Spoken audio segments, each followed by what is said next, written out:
વડોદરામાં સંત કબીર સ્કૂલમાં ટ્રાફિક જાગૃતિ અભિયાન વિશે વિદ્યાર્થીઓને માર્ગ સુરક્ષાના પાઠ ભણાવવામાં આવ્યા.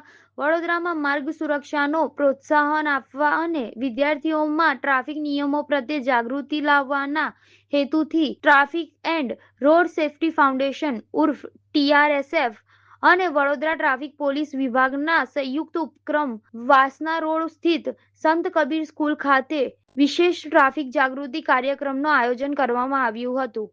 કાર્યક્રમ દરમિયાન વિદ્યાર્થીઓને ટ્રાફિક નિયમોનું પાલન, હેલ્મેટ, સીટબેલ્ટના મહત્વ, રસ્તા પર ચાલતી વખતે અને વાહન ચલાવતી વખતે રાખવાની સાવચેતીઓ તેમજ જવાબદાર નાગરિક તરીકે માર્ગ સુરક્ષામાં પોતાની ભૂમિકા અંગે વિસ્તૃત માર્ગદર્શન આપવામાં આવ્યું હતું. વિદ્યાર્થીઓને સરકારની ગુડ સમરિટન યોજના વિશે પણ માહિતગાર કરવામાં આવ્યા હતા. માર્ગ અકસ્માતમાં ઘાયલ થયેલા વ્યક્તિને સમયસર મદદ કરનારને સરકાર દ્વારા આપવામાં આવતી સુરક્ષા, કાનૂની સહાયતા અને પ્રોત્સાહન અંગે વિગતવાર માહિતી આપવામાં આવી હતી.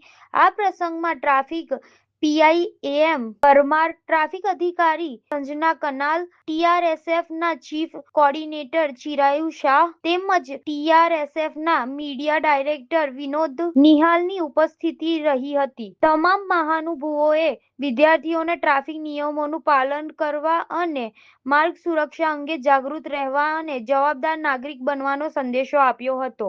કાર્યક્રમમાં વિદ્યાર્થીઓએ ઉત્સાહપૂર્વક ભાગ લીધો હતો. માર્ગ સુરક્ષા અંગેની માહિતીને આવકારતા ભવિષ્યમાં ટ્રાફિક નિયમોનું પાલન કરવાની પ્રતિબદ્ધતા વ્યક્ત કરી હતી. આ અભિયાનનો મુખ્ય હેતુ માર્ગ અકસ્માતોમાં ઘટાડો લાવવા અને સુરક્ષિત માર્ગ વ્યવહાર અંગે સમાજમાં જાગૃતિ ફેલાવવાનો હતો. આ બાબત ગંભીર છે. માતા પિતા નથી એપ્રોચ કરતા, આપણા તરફથી પણ એપ્રોચ હોય છે. કોઈના માતા પિતા એવા નહીં હોય મારે બાઇક નથી લઈ જાવ તો તમને ફરજિયાત આપતા હોય એવું. તમે કેટલા સમય ત્યાં 1-2 વર્ષ ત્યાં મહેનત કરી હશે ત્યારે હું હંમેશા ફોર વ્હીલર ચલાવતી વખતે સીટ બેલ્ટ લગાવવાનો આગ્રહ રાખીશ. હું કદી રોંગ સાઈડ ડ્રાઇવિંગ કરીશ નહીં. હું કદી ઓવર સ્પીડિંગથી વાહન ચલાવીશ નહીં. હું હંમેશા ટ્રાફિક સિગ્નલનું નિયમિતપણે પાલન કરીશ.